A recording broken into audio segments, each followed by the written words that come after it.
elle joue comme une possédée. C'est incroyable. Elle est dans le rôle. C'est une prestation d'une intensité que j'ai rarement vue, quoi. What do you say?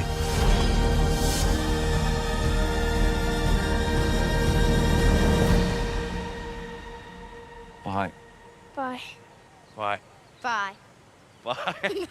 Hamnet, le film de Chloé Zhao, film événement de ce début d'année. Oui, tout à fait. Un film très attendu. Chloé Zhao, une réalisatrice reconnue, oscarisée, avec un casting assez intéressant. Donc forcément, c'est un film qui a attiré notre attention. Oui, effectivement, qui a attiré notre attention, et pas que nous, je crois. On a vu ce film arriver de très très loin et on s'est dit, oulala, Chloé Zhao, oscarisée, comme tu l'as dit, avec ses acteurs qui montent, Paul Mescal et Jessie Buckley. Il faut en parler, et donc c'est ce qu'on va faire. Mais avant toute chose, déjà, bienvenue sur Cinéphage. Merci d'avoir cliqué sur la vidéo. On espère qu'elle vous plaira. Si c'est le cas, n'hésitez pas à mettre le pouce en l'air, à commenter, c'est ce qu'on préfère bien sûr, et vous abonner si le cœur vous en dit. Sachez qu'on poste en moyenne une vidéo chaque semaine, chaque dimanche en général. Oui. Et donc, Hamnet, film effectivement événement qui, à l'heure où on tourne, a déjà reçu quelques récompenses. C'est vrai, les Golden Globes, avec Quand même. Jessie Buckley pour sa prestation, et Golden Globe du meilleur film dramatique aussi. Et donc là, pour les Oscars, on s'attend aussi à quelques petites victoires. Il pourrait se passer certaines choses, sachant qu'effectivement, donc les Golden Globes, depuis longtemps, c'est un peu l'antichambre des Oscars, c'est un peu Oui. le pré-Oscar, même s'il y a eu des différences quand même. C'est vrai. Récemment, ce film qui est quand même l'adaptation du roman de Maggie O'Farrell, sorti en 2020, du même nom, Hamnet, Oui. et qui raconte une histoire librement inspirée de la vie de William Shakespeare et de sa relation amoureuse avec sa femme Agnès et de leur famille, ce qui l'inspirera à écrire le chef-d'œuvre Hamlet. Exactement, une version très romancée, très peu de lien avec la réalité.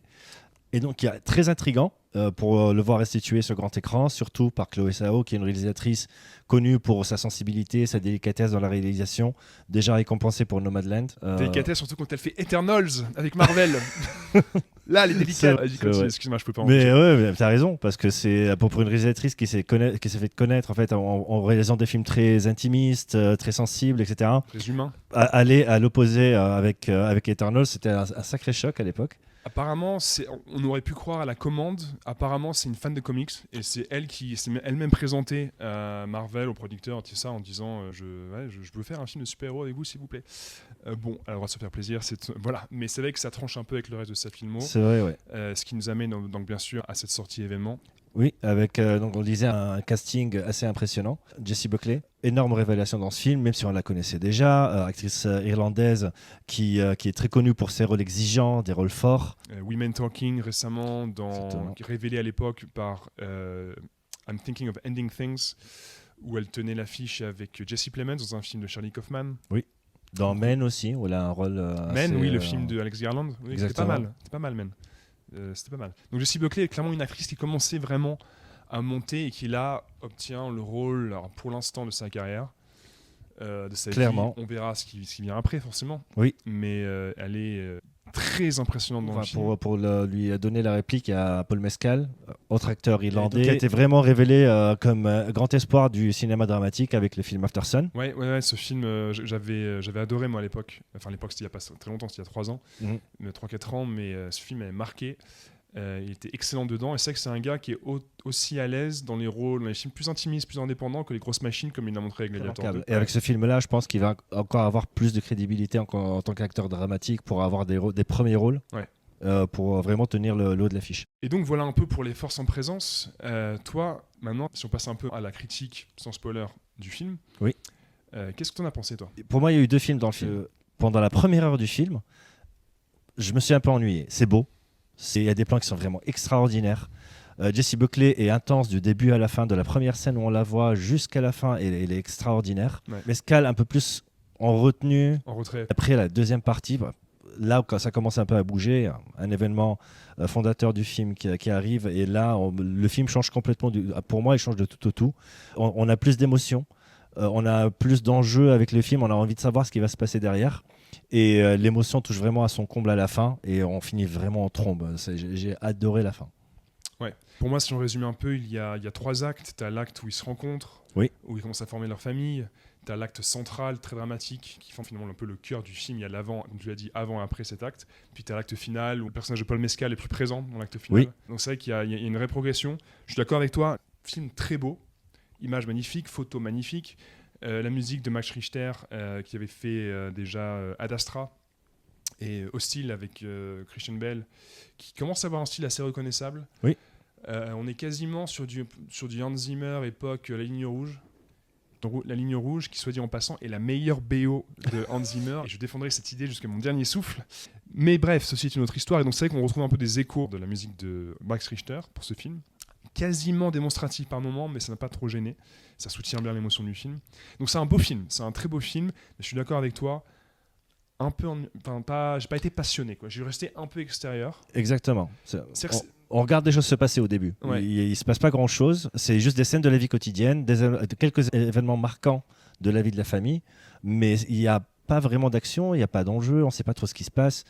Il y a des choses qui sont dites à demi-mot aussi, qui ne sont jamais exploitées par la suite. On comprend un peu la situation du personnage de Will. On ne dit pas son nom et prénom en entier, donc c'est pas une mauvaise idée parce que pour l'humaniser et puis pour l'enlever un peu de son statut. C'est vrai que le film finalement se présente comme un film sur une famille, sur la vie. Donc moi ça m'a un peu rappelé du Malik, hein. Ça m'a un peu rappelé du Tree of Life par moment. C'est vrai. Il y a ce côté un peu étrange, un peu mystique avec le lien avec la forêt, ce lieu auquel appartiendrait Jessie Buckley, le personnage de Jessie Buckley de Highness.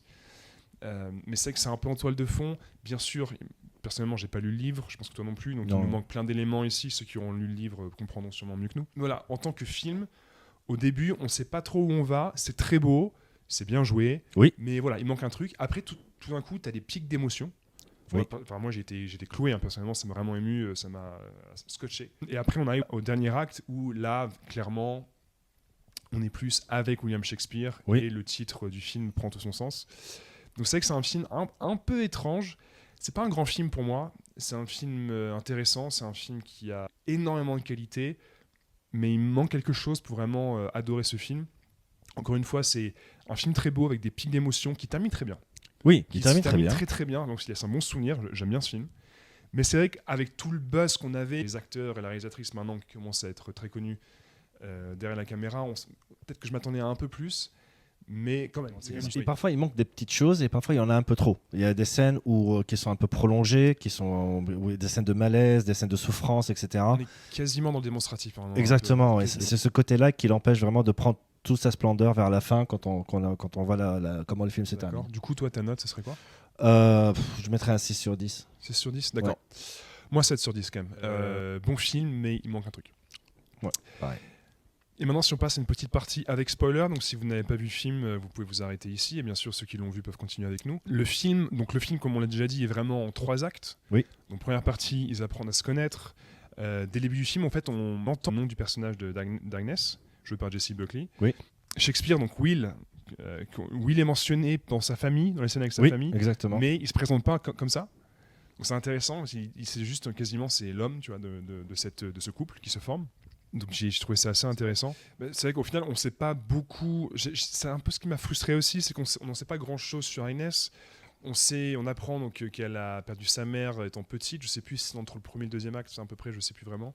Donc on sait qu'elle a une mère adoptive avec qui elle ne s'entend pas. On sait que de son côté, Will, il travaille comme prof de latin dans une école, mais que il n'est pas passionné, il n'est pas vraiment bien dans sa vie. Et en fait, il y a une scène où il est avec sa famille qui lui reproche un peu de ne pas travailler physiquement autour de la maison. Et t'as Will qui fait déjà, j'enseigne le latin pour rattraper toutes tes dettes, donc laissez-moi tranquille. Tu vois. Exactement, ouais. Donc c'est un peu ça qui pose le contexte, mais c'est vrai qu'on n'en sait pas beaucoup plus. Voilà, on n'a aucune idée sur ce qui s'est passé avant, pourquoi est-ce que les familles se détestent, etc. Donc c'est pour ça, on est parachuté en plein milieu d'une histoire. Et on doit suivre, en fait, rattraper le train en route pour commencer un peu à lier les morceaux pour comprendre ce qui se passe vraiment. Encore une fois, c'est adapté du livre, bien sûr, donc on ne peut que juger le film, mais j'ai l'impression que c'est à la fois pour donner un côté universel, c'est une histoire de famille, de couple qui se forme avec les enfants qui arrivent, mais aussi le côté mystère autour de Shakespeare. Dans cette partie de la vie de Shakespeare, la peste noire frappe l'Europe et enfin, plus particulièrement l'Angleterre. Et donc là, il y a un de ses enfants qui attrape la peste, sa fille, parce qu'il a une fille aînée et jumeaux, fille-garçon qui sont nés quelques années plus tard. Et c'est la jumelle qui attrape la peste, qui est... Judith. C'est Judith. Judith, ouais. Qui attrape la peste et qui est en train de mourir en fait de cette maladie. Et une nuit, son frère jumeau, Hamlet, se met avec elle dans le lit et lui dit Viens, je prends ta place, comme ça, à la mort, quand elle viendra te chercher, elle va se tromper, elle va me prendre moi. Et c'est ce qui se passe le lendemain. Le réveil quasiment guéri, elle va chercher sa mère et lui dit en fait qu'Hamnet ne se sent pas bien. Et là, elle va le voir et dans la journée, en fait, il décède. Et c'est un événement, enfin, la scène de sa mort est insoutenable d'émotion et de.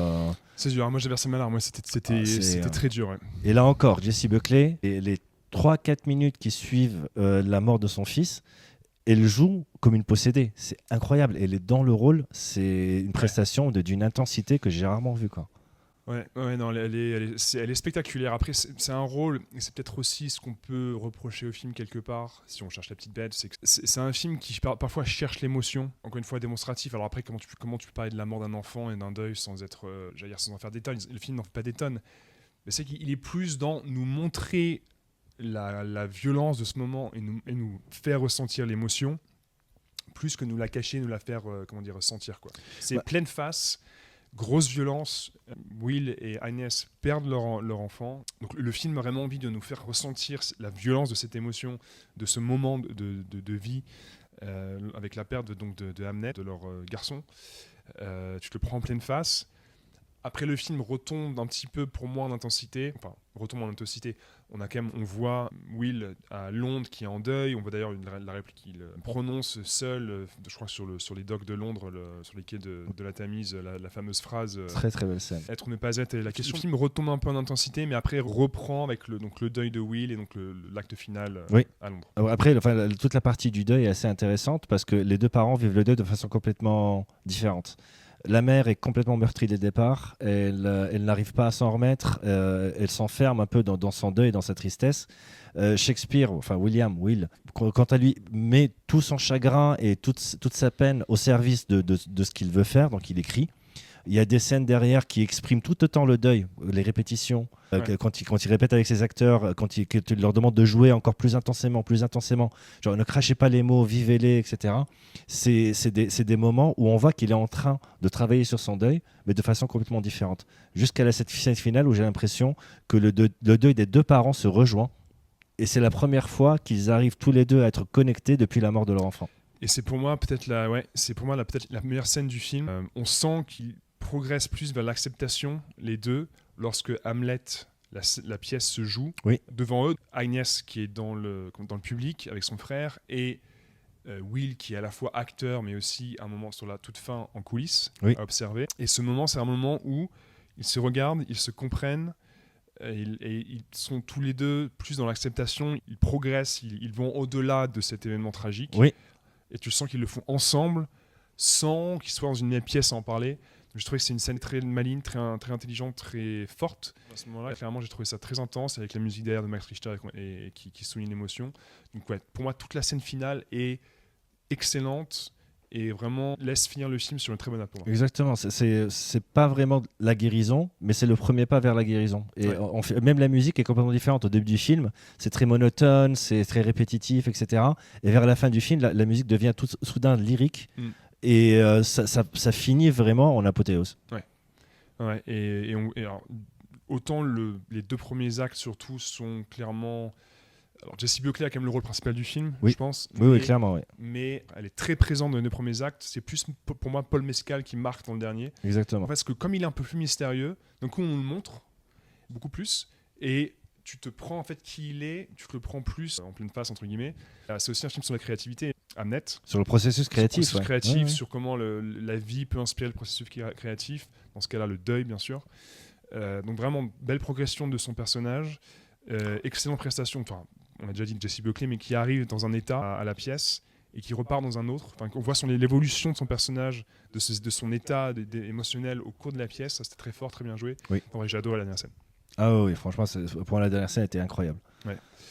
Donc voilà, encore une fois, je pense qu'on est à peu près d'accord. Je suis peut-être un peu plus dur que moi sur le film, ou moi je suis plus clément à choisir.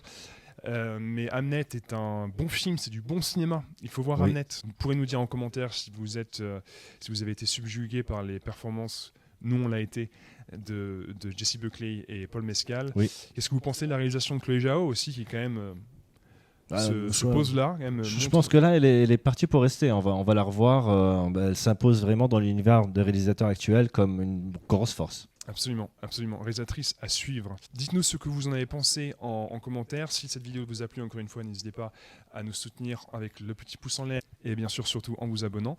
Et nous, on se dit à très bientôt pour une prochaine vidéo. À très bientôt. Super. Ciao. Ciao.